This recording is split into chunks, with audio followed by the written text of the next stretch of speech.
Greetings, this is SomeHobo147 and this is a video response for Docm77's request in his most recent world tour for circuit designs, for all kinds of circuit designs for his Redstone museum.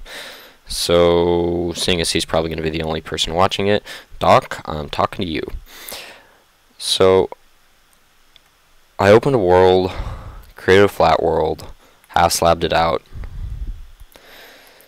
just to get started, but then kind of had some creator's block, I guess. Couldn't decide what I wanted to make. So I started off real simple. AND gates, OR gates.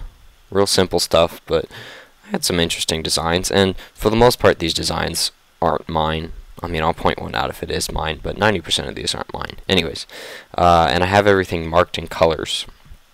So, gold blocks have signs on them which say what's used in that circuit, like just the circuit itself. The blue wool is just the circuit. The redstone lamp is the output, and the red wool is the input. And these little diamond blocks have signs on them that say what's in this little chunk.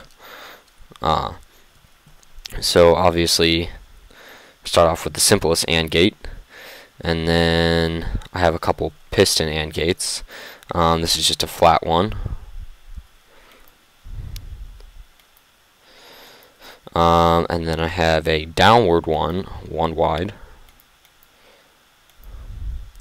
And then there is an upward one. And the upward one's a little weird because you have to have this extra block, because if the wire's right here, when the piston pushes up, it gets stuck because of block update issues. So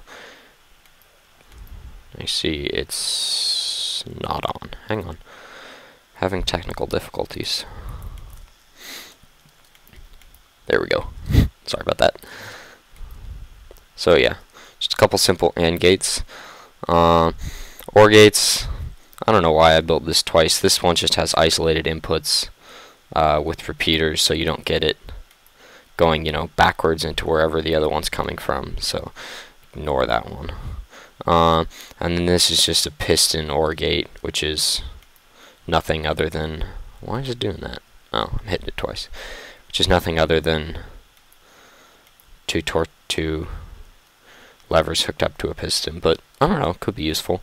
And if you can actually take this design and make it downwards and upwards, but I didn't figure 5 OR gates were necessary, especially when 2 of them are the same. Anyway, on to RS NOR latches, getting into good stuff, and then XOR gates. So RS NOR latches, I've got 3 designs. First, the real basic little, I don't even know what to call it, but for RS NOR latches I did it a little differently. I have, I mean, since there's more than one input, the set is the red block and the reset is the green block. So set, reset, and I don't really use that design. And then this design, I think I saw this first from Etho, or it might have been you, Doc. So I feel really creepy talking to someone I don't know. So set, reset. This one's good, smaller, vertical as opposed to flat.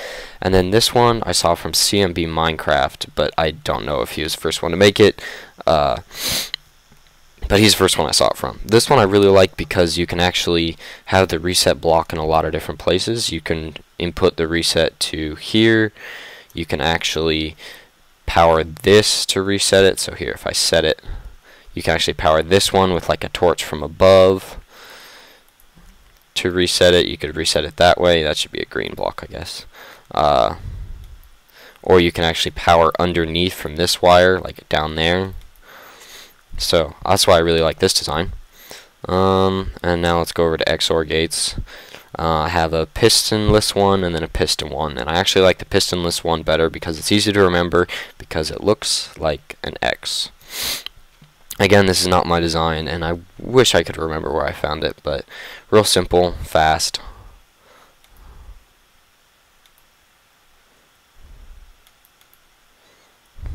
works. And this is a piston design. That one might be a little slower, I'm not sure. Let's see, what else do I have? T flip-flops. I have 3 of these, 2 of which I'm sure you've seen, 1 of which you may not have.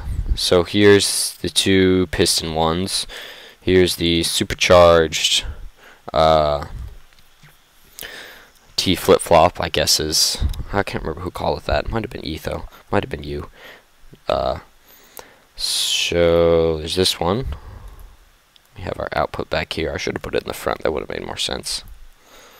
And then here's another one which spits out the block and pulls it back. Saw that one from CMB Minecraft. And then here's one where I saw from an episode of Cube Hamster's Sharing and Caring. I don't know if you know Cube Hamster, but he does some really cool redstone stuff. So he actually, this is someone else's design that he was showcasing to get them some attention, and it is a pistonless T flip-flop, so it's silent, which I thought was pretty cool.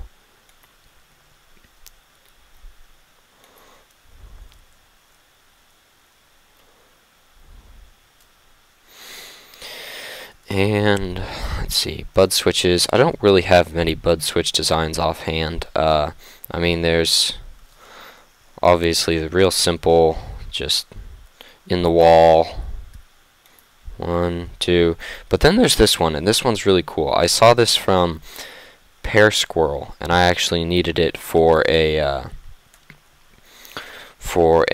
automatic tree farm that I was making. That's pretty crazy and not really something you'd ever want to do in survival, but I'm doing it anyways because I have too much redstone.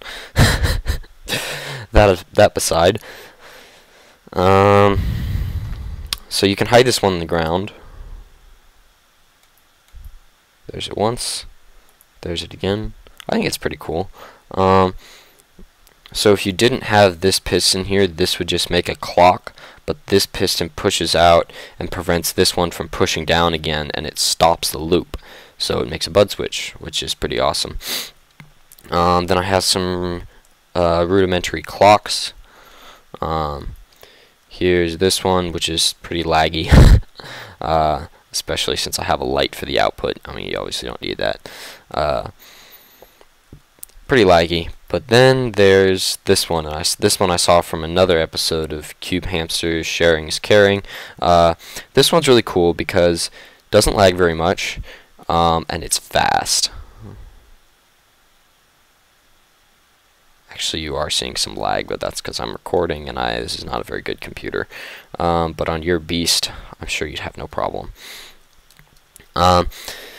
So here's another design, and this one's a bit of a mess, but I came up with this one by myself because I needed a clock that had a lot of repeaters in a small area, but I didn't want it going just out and back in a big loop of repeaters. So here it is. It turns on. There's actually a torch on the other side of this red wool. Let me see if you can see it. Let's get in. So there's a torch on the other side of that red wool that powers the piston, or allows it to move, I guess.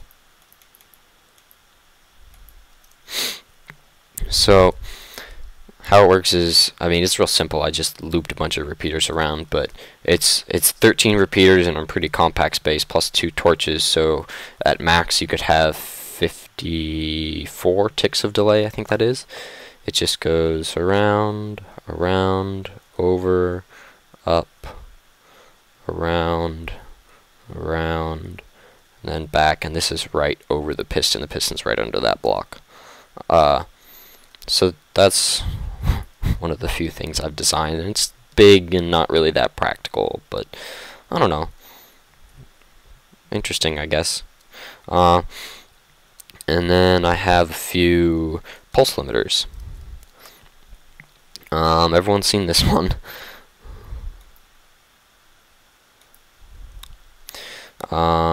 Here's another one. This one's just, it goes up instead of sideways, but it's basically the exact same thing.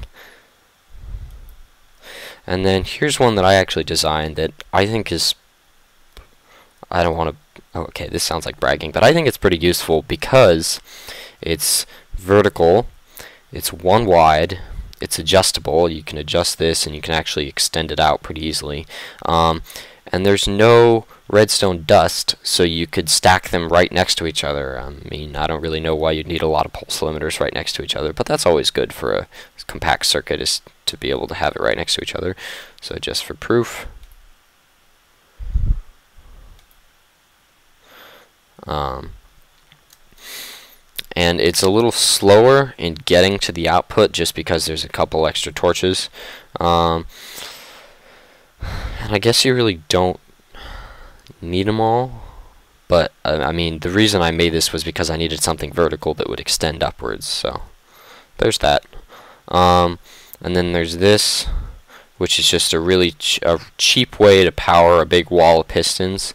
Like normally, it's probably extendable, but for the design I have, it's just too high. I used it for a reed farm because I didn't want to have just big towers of torches going up in the middle, or behind it, I guess. So here's the configuration in the back, and then go out in front, back, forward, back, forward, back, forward. Anyway, that's about it. If you actually do watch this, I'd be completely willing to put this world up for download, or send you a schematic, or put a schematic up for download on MC Edit, or I don't know. Just if any of this interests you and you want to use it and you didn't get enough in the video, or I mean, I guess you couldn't see it well enough in the video or something, just send me a message or leave a comment or something. Anyway, thanks for taking the time to watch this. Love your stuff, Doc. Some hope.